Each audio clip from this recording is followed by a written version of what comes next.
that you remember them, and we'll keep coming back to those two words today.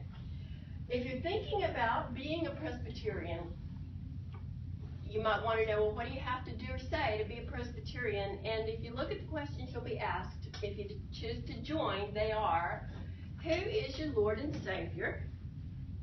And if you can say that Jesus is your Lord and Savior, if you can say that you trust in Him, if you can say that you intend to be His disciple and to obey His word and show His love, and if you are ready to say that you'll be a faithful member of this congregation, giving of yourself in every way, and that you'll seek the church, fellowship of the church wherever you may be, then that's all you have to say to become a Presbyterian, and that's probably not much different than any other Christian denomination that you might join. So then you might ask, so if those are the same things I have to believe to be a Methodist or a Baptist or an Episcopalian or whatever, what's a Presbyterian specifically? Well, a Presbyterian is a Christian who has some very more specific history. We mentioned Scotland. The roots of Presbyterianism are in Scotland. We'll talk about that. We have a particular approach to theology, our beliefs, the way we approach God, the things we believe about God, and Mally is going to touch on some of that. I will touch on some of that over the next couple of weeks. We have a particular way of governing ourselves and making decisions that may be different from a Catholic church or a Baptist church or an Episcopalian church or Methodist church. Mally will talk about that, and she'll also talk about worship, the approach that we have to worship. And then each congregation and each denomination has kind of its own personality and culture, and I hope that you pick up some of that over the next 3 weeks. I hope you've begun to pick some of it up as you visited this church, and I hope you're getting a feel for who we are already. Hope we can teach you more about it. Now, so my assignment today is to talk about history and a little bit of theology. So let's pass this out because it's a bigger version than most of the slides that you have on your handout there. We actually root ourselves further back than this chart goes. We go all the way back to Abraham, who is the first person in the Bible that we know had a covenant relationship with God, a sacred agreement with God, that his family would be God's people and God would be their God. The Jews see themselves as descended from Abraham, as do the Muslims, by the way. And so we see ourselves as rooted in Judaism. We believe Jesus was a Jew, came into a Jewish family, a Jewish culture. You don't understand Jesus unless you understand him in the context of his roots in Judaism. So we honor our heritage as part of that, but we do understand Jesus as the fulfillment of God's plan, as the true revelation, the complete revelation of who God is. So we see everything leading up to Jesus as it's leading up to the pivotal point in history when God reveals himself in completeness. And we see everything that's happened after that to be seen in the light of God's love and grace as expressed in Jesus. So when Jesus came and died and left his disciples on earth after they saw the resurrected Jesus, they lost their fear. They began to go out into the world to evangelize. They began to form small churches, not steepled churches with organs and pianos like this, but small house churches, more like our small groups in our church, where they ate together, prayed together, sang together, maybe even shared possessions. And as these small groups of house churches would reach out, there would be more house churches and more of them, until there came a need for some administration.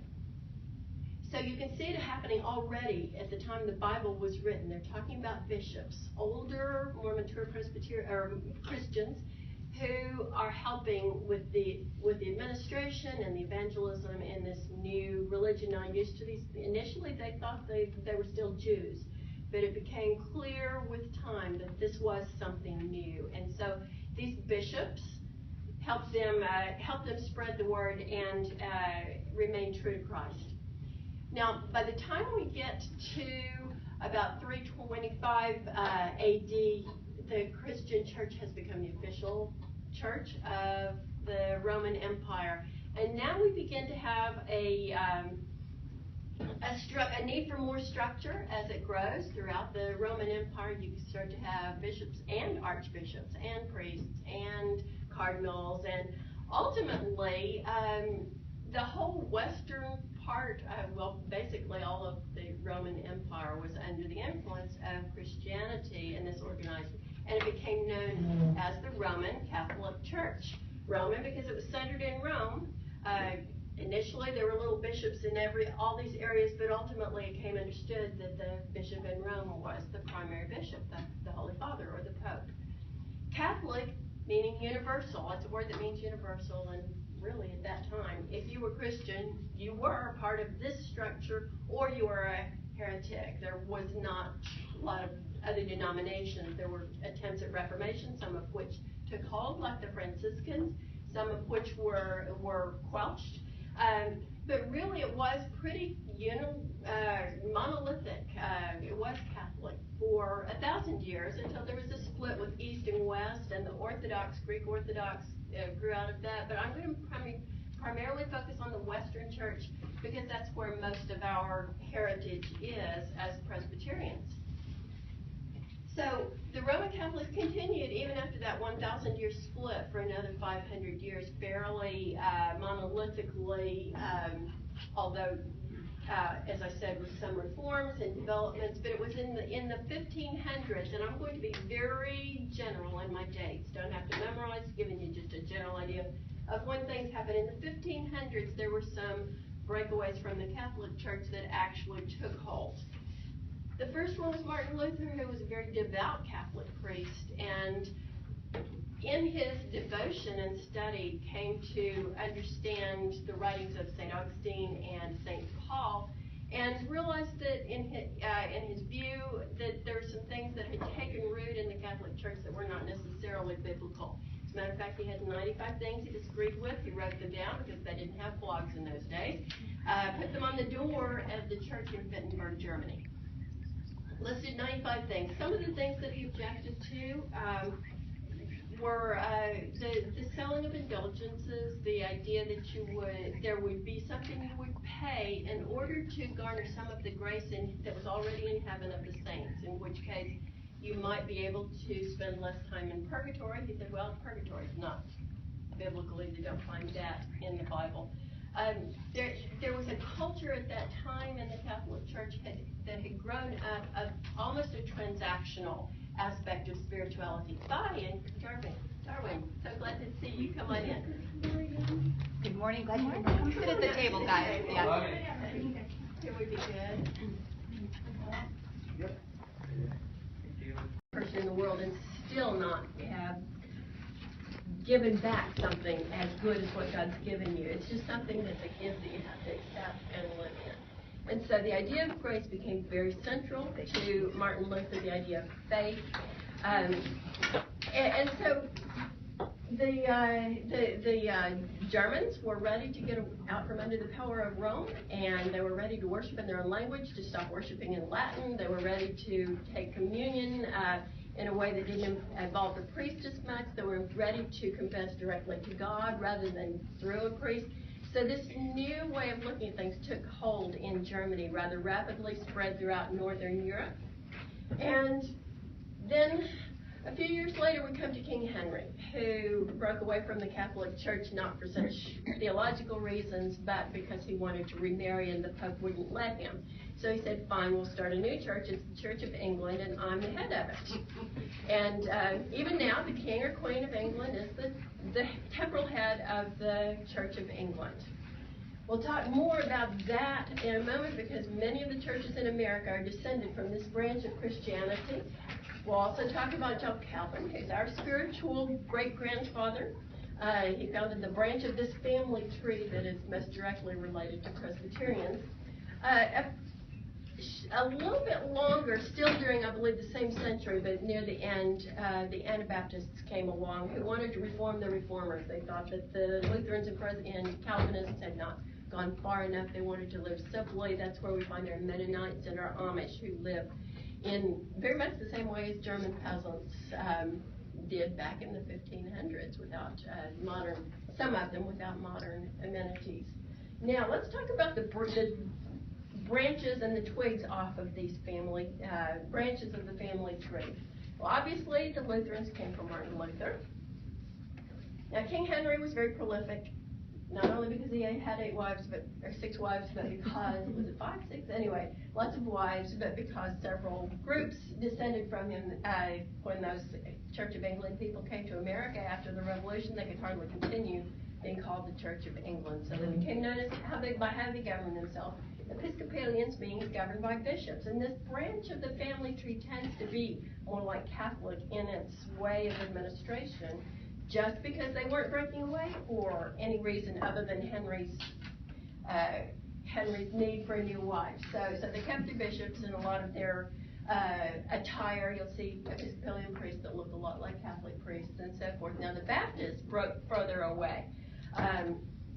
As a matter of fact, the Baptists, the Puritans, the Quakers were called nonconformists because during the reign of Queen Elizabeth, you're either Church of England or you had to pay a tax to not be part of the Church of England, and many of them left rather than submit to that. And so that's why those 3 groups ended up in America. The Baptists were very rooted in this American idea of freedom. They came here for freedom of religion and settled in the area of Connecticut and then spread south. That's where we find our Southern Baptists, but there's also the American Baptists and some other groups as well.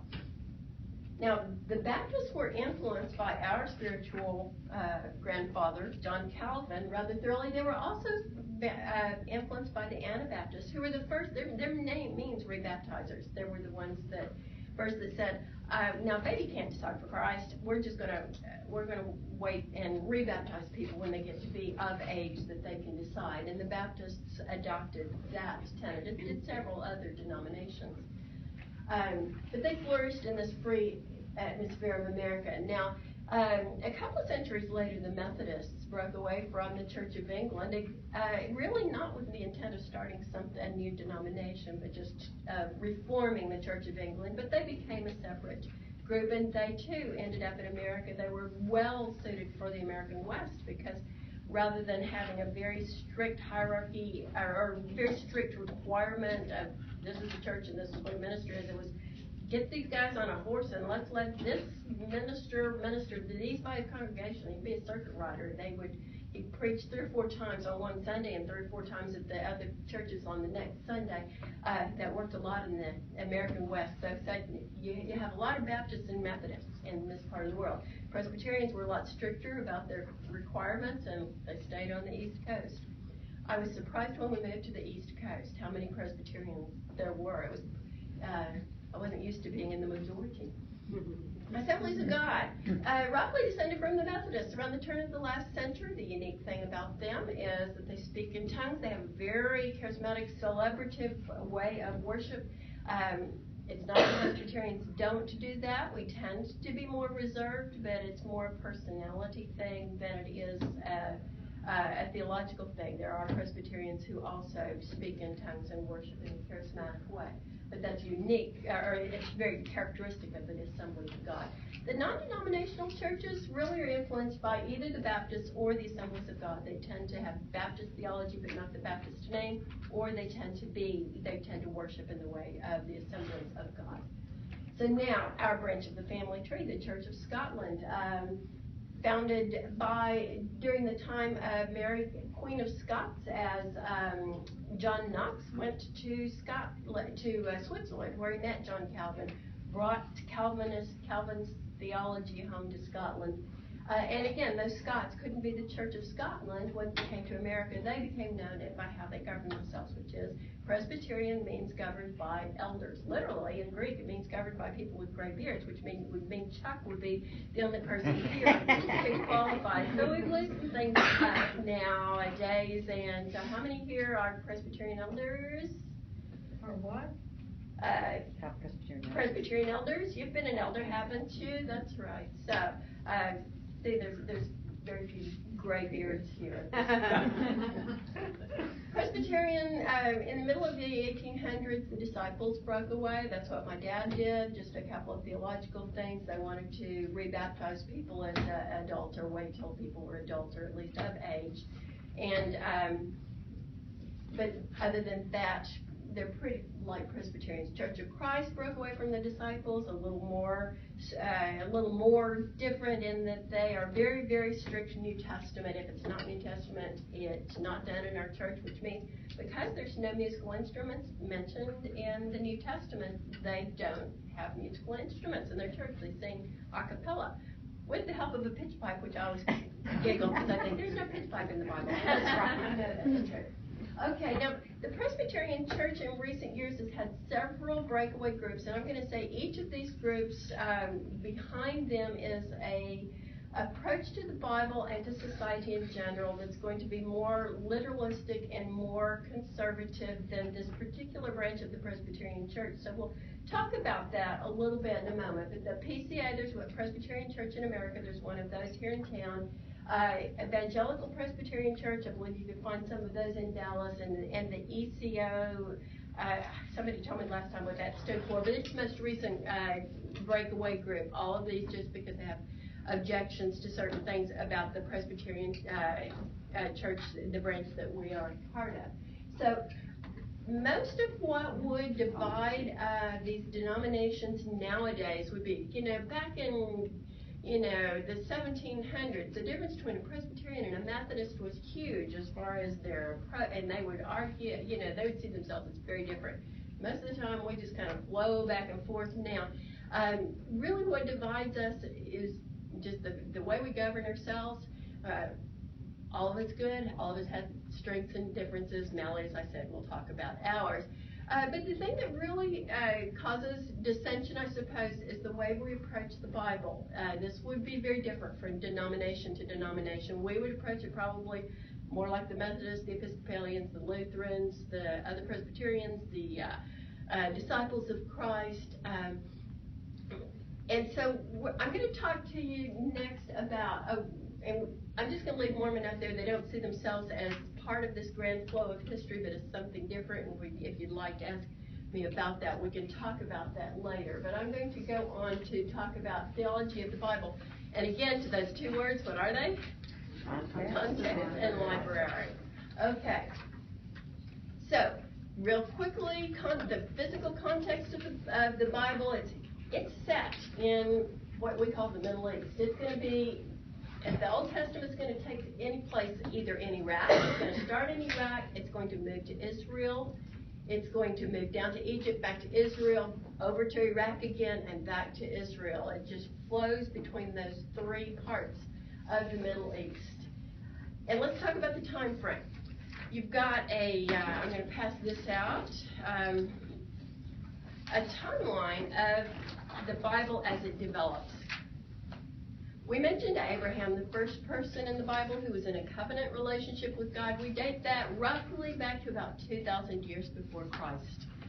So from there, you have people at this time living maybe like the nomads do currently in the Middle East, in leather tents, herding sheep and goats, and gathering stories of their relationship with God as they experience God.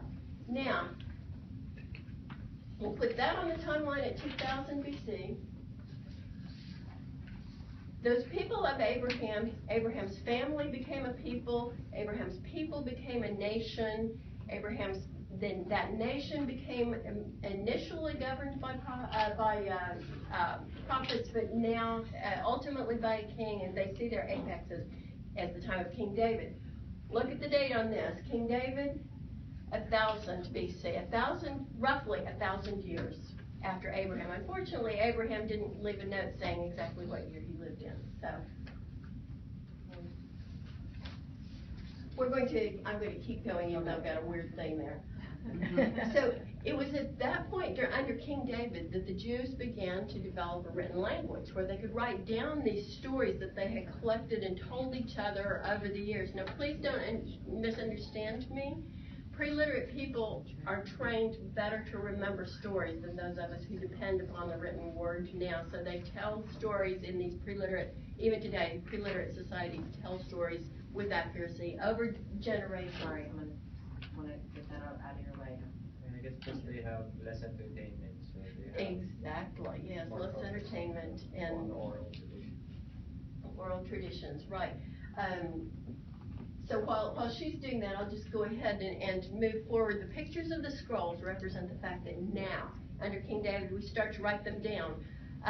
Sometimes from several different viewpoints. We have this group's version of the story and this group's version of the story. And they began to be gathered in scrolls.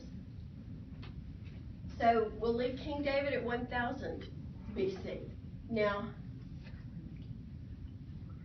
King David's fell apart after a while. So about 586 BC, the Jewish people were captured and taken to Babylon, which is in Iraq. During their captivity in Babylon, they suddenly realized that they can't depend on being the people of a place, the people of Israel. They have to become the people of something else, and they become the people of a story. And they begin to realize how important it is to get these stories written down. And so they became more formally preserved in scrolls. They would gather, fragments of scrolls and stories together, put them together. So in Genesis is, for example, a compilation of the stories as they were put together during this time in captivity. They wrote down their history, they wrote down their songs, their wisdom, their poetry, the words of the prophets who had told them that they'd better do better, and then they realized, we should have done better. We might not be in this predicament. So that's the captivity. By this time, you've got the Jewish literature, the Bible, coming into pretty solid version of what it is even today.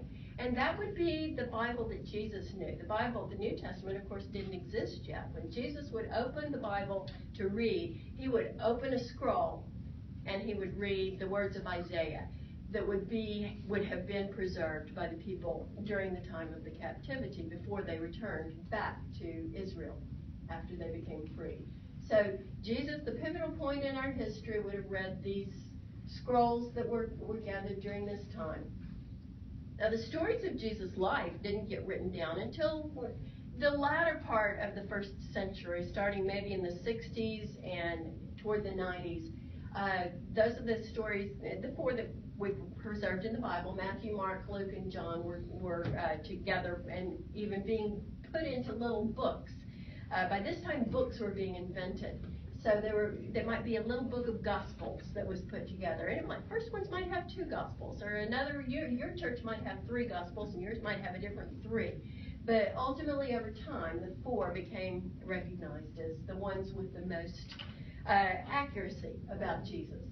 But it was before the Gospels were even written and while the church was spreading throughout the Mediterranean area, you had groups of people that were forming churches, and then, for instance, Paul would form a church, and then he would leave to go form another church, and then he would write back to the churches that he had formed to give them advice on practical matters, spiritual matters, give them a little fuss and add if they needed it. This is not one of the original Gospels, but this is an example of an original letter from this time that was written by a Roman soldier back to his dad while the soldier was stationed in Egypt. So I put this up there because I want you to understand these were real people writing real letters with real situations that they were addressing. So this was happening before we ever even had Gospels. We had letters being written to the early Christians that ultimately became part of our Bible. The Christian literature, or the Christian canon, as we say, was not complete, but you might have, what was it, the Da Vinci Code would imply that, it wasn't even a Bible until Constantine's time in the 300s. It was, by Constantine's time, pretty much the complete set of books of the Bible that we know as our New Testament, but that's not to say that there wasn't general agreement already about what were the holier books, what were what best letters gave the best advice, and so forth. So there were a lot of collections that resembled our Bible a lot earlier than 325, but it was more or less complete by 325 AD. Now, it's in the 1500s that the printing press makes the Gutenberg Bible available, puts it in the hands of the laity, lets them each own a Bible ultimately in their own homes. And so Martin Luther kind of reorganized the Bible, took out a few books, or de-emphasized a few books that the Catholics had included in their version of the Bible. And so about the 1500s, we get the complete version that we have now when we hold our Protestant Bible. So my point is, and I think this is very important, it's important for you to understand that when we have this bound thing that we refer to in church and in our Bible study, it's easy to think that it is this book that just got plopped down in front of us, bound in black leather with red letters for Jesus, and that it's always been this way. And Patrick and Mally's feeling is that we really do the Bible a disservice if we don't understand that it's written by many different people for many different reasons over many centuries, and it's the things that have been the most valuable to God's people over the eons, or over the centuries, that have come to be the Bible as we know it today. But the Bible's, this was a revelation to Patrick, and it's been really in the last 10 years that he really got this. You can't see the Bible as a book. You have to understand that it's a collection of books that got bound together just for convenience sake. But if you can't understand this book unless you understand its context and the fact that it's a library of books gathered together. So welcome to the Protestant Public Library. 66 books, many different genres or types of literature. Let's talk about the types of literature we find in there. The Hebrew people and the Jewish people, when they were gathering this together, they were gathering together their stories that they told over the centuries. They were codifying their law. They were writing it down. They were writing down their history, the biographies of their kings. They gathered their songs, their wise sayings, the sayings of the prophets. And then later on, the Christians themselves wrote down the Gospels, gathered the letters of individuals, the letters to churches, and the apocalyptic writings, which we'll address in another class, not this one.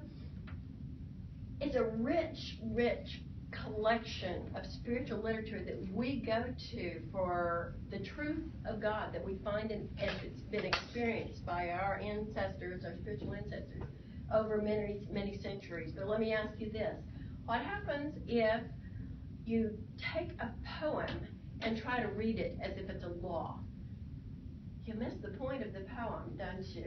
And people do that. There's so much poetry in the Bible, and people try to treat it as if it's a law.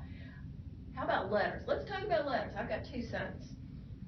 Paige knows both of them. The one on the right is Micah, typical firstborn. Yes, I'll do it just the right way. I'll do it the best way.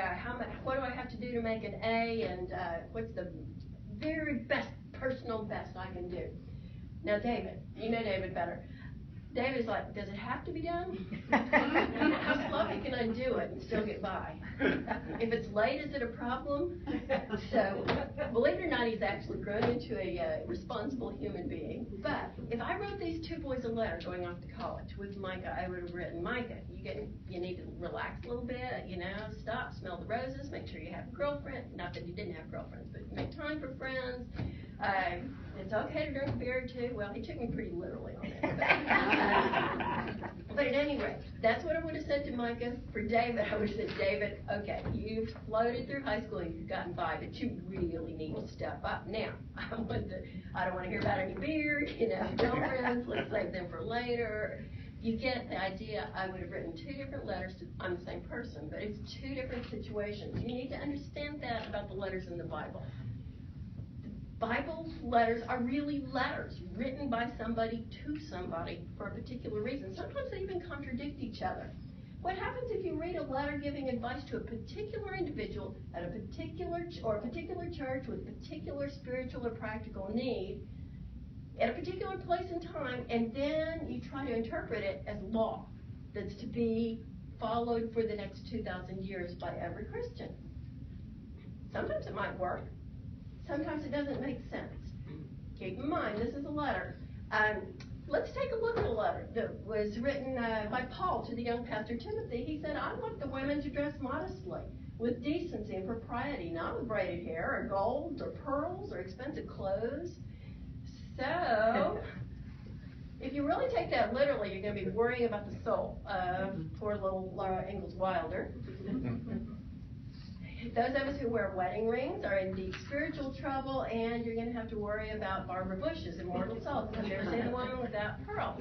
And you're laughing because you know there's a contextual, there's a situation that where surely that saying made sense at the time. But does it mean that we have to follow it, or what is the deal with this? Well, context.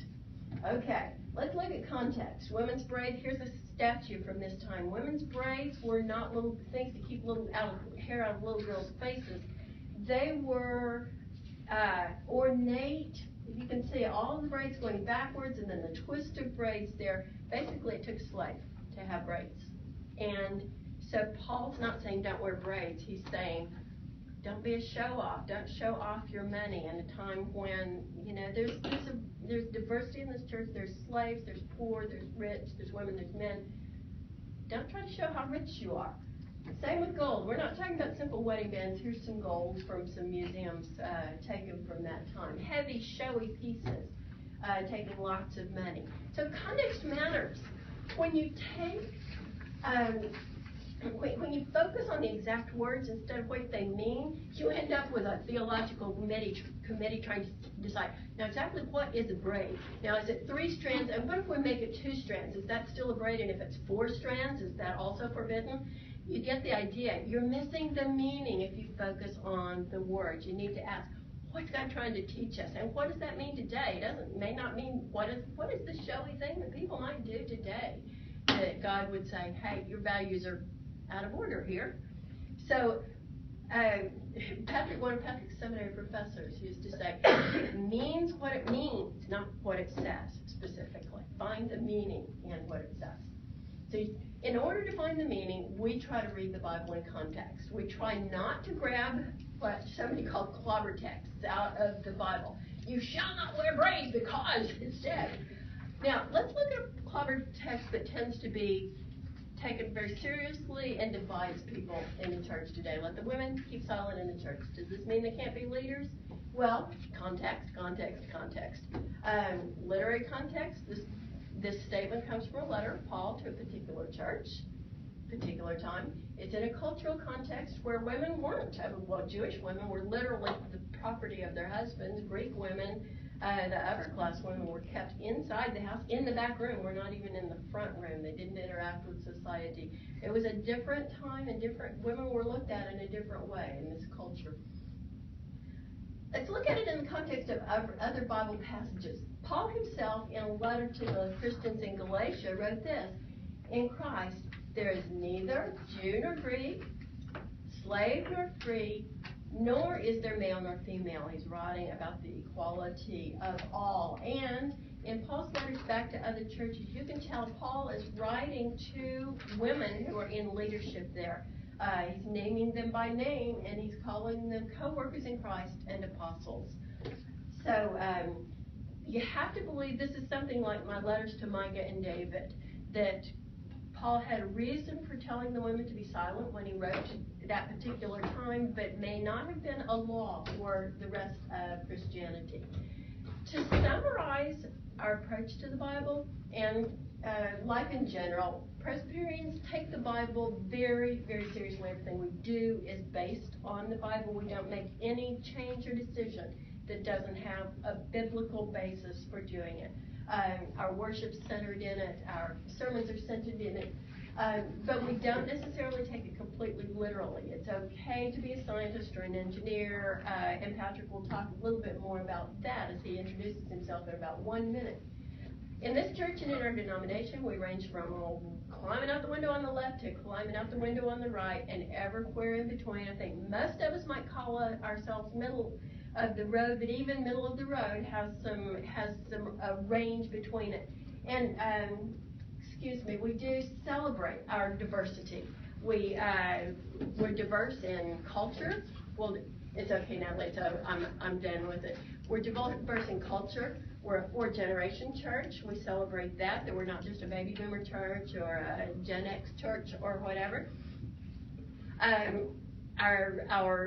We come from a number of different backgrounds theologically, and we draw strength from each other, and we focus on the important thing, which is our love for Jesus Christ, and we're followers of Jesus. This is all understandable if you put it in light of what's happening in the Supreme Court, if you think about it, because it's not twisting the words to make them law. It's interpreting what the law is from those words. And I think this is what we've struggled with in Christianity, forever. And now we're kind of doing it in the government. But then again, the government is very much like Presbyterian Church. Well, as a matter of fact, Melly will clarify, or if she has time, she'll clarify next week that the government of the United States actually is based on the Presbyterian system. There are representative system that we have here. It was a bunch of Scots that were on the group that founded the government of this new young country. And so, as a matter of fact, the English and some histories called it the Presbyterian Rebellion instead of the American Revolution. But I'll just end before I give you to Patrick by saying that, in general, if you think you have it all exactly figured out, that's probably a pretty good sign that you don't. So be open to your fellow Christians and ready to listen. And now, we'd like to give Patrick a little time to introduce himself.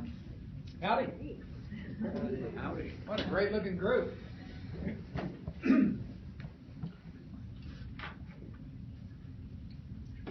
So, a lot of times folks, when they are considering joining a church, they want to know something about the pastoral leadership.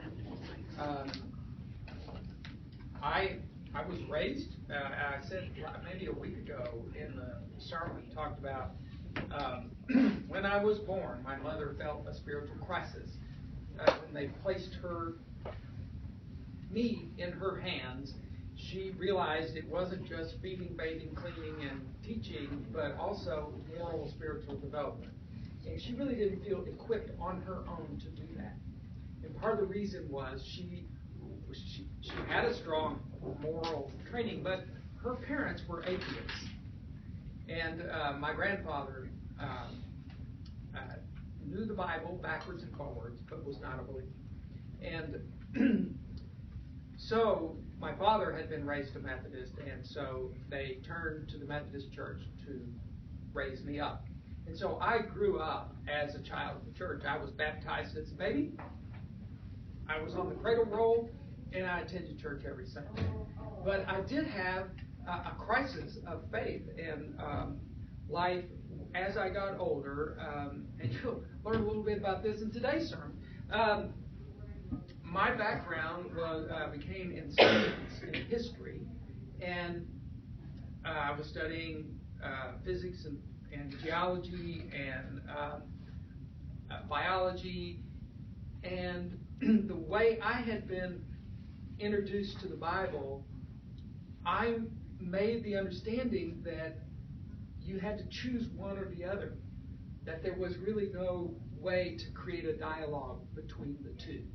I don't know if any of you have struggled with that question, but it was a big one for me. And it got to the point where I felt like I could not be a Christian, and be true to my intellectual understanding of the world. And so I walked completely away from the faith. I only came to church when I went home, and that was just to be kind of nice to my parents when I would go. But when Rebecca and I met and then fell in love, we thought we had a perfect non-conflict relationship. And we got pretty serious in I think it was kind of like May or somewhere. We've been dating about 4 or 5 months. And I made the statement, well, I will never step foot in the church, and neither will our children. And Rebecca went, au contraire. She says, this is an essential part of who I am and what I believe. And if I have children, they will be part of the church. And then she went off to Mexico and for 3 months. And when we started the next semester, one of the things I agreed to do was go once to a college fellowship group that she was a regular part at, First Presbyterian Church. And to be honest, I could not spell Presbyterian at that moment. I'm a lousy. He spent the whole time trying to shock the pastor. So I did go. I tell everything. I did go to that first meeting. It was a Sunday evening. They offered for 50 cents a good home cooked meal, and that was not on the meal plan. So it was kind of, I always say I'm a product of lust evangelism and a hungry stomach. So I went intending to prove to her that this was not going to be useful for me. And I got there, and the pastor, the associate pastor, just didn't fit in the box. He was unlike anyone that I knew. And so the discussions were kind of interesting. It was about things that I could connect to. So I went again. And before I knew it, I had not missed a single Sunday night for 2 semesters. And by the next year, I couldn't wait to get back. Because I had friends there, and I realized that this had become a community for me. And I still wasn't able to call myself a Christian, but I was curious. And I also had been studying lots of things, philosophy, and I took modern philosophy and didn't realize it ended in 1850. Have you been there, done that, read the book? I got involved in a lot of things, but it just seemed like meaning, something that I could hang on to for my whole life and give purpose to my life, was hard to find. And so I kept searching, but I kept going to this youth group, and kind of bit by bit, and at that point, my science studies and my discussions of faith started kind of tracking one another. And the more I studied ecology and all these other things, the harder it was for me to see pure random chance to create this universe in our bodies. I thought it was mathematically not feasible. That if you do the statistics of all this creativity coming from pure randomness, I don't think it works. It didn't for me. And so slowly I began to come to faith. Well, if in my high school yearbook there are many comments, see you in ministry is not there. Okay? Nobody ever said, brother, I think you'd make a good pastor. So it was really a surprise to me and Rebecca that there was a sense of call that came in our lives to explore. And so I went to seminary after having become a Christian, and it was a marvelous opportunity, and it did provide an understanding of Scripture that I could find inspiring, uplifting, engaging, and I felt like it. I also came to the study of Scripture with some arrogance, and then when I began to read the Psalms, and I thought, 3,000 years ago, these people were thinking these thoughts with such nuance and depth and artistry. I kind of stepped back a little bit and thought, well, maybe humankind is not everything's been learned in the last 60 years. It was a humbling experience for me, and I still am humbled by that. So I see part of my calling is to be a pastor of a church where it is really questions are welcome, and that answers are emerging, and that I know Mally is the same way in some ways, is that both of us can say that when we went to seminary and today, we have been on a journey of understanding and of who God is and who we are. And I feel like I'm still on that journey with you. And So I'd like this to be a place where you can grow in your faith, where you can ask the dark questions that other people have tried to answer way too quickly. So it's sometimes that we can have some silence around the question. And in that silence together, we work to try to come to understanding. And this has been for me a great place to be a pastor and to be a fellow disciple with you. We have a great team. We have some amazing members with incredible experience and talent. And as Rebecca says, we are diverse. But what we try to find is the common bond of love. So to love one another and to listen and be with one another and honor one another and treat one another kindly. And so we even have practices here. Like I tell my staff and officers, you cannot respond to an email that seems a little snarky, or has a little conflict in it, because what you should do is get on the phone and talk together and meet face to face. Because I think that's how God intended us to interact. So I encourage you to continue your journey. I hope this is the kind of place that would be compelling for you to be a part of, a place to raise your children and invite friends. There is a warning. If you tell me something on Sunday, I hear a lot of things, and I probably will remember it, but I won't remember who it was, and it might not be for a month. Okay? And if you're having surgery tomorrow, that doesn't work out too well.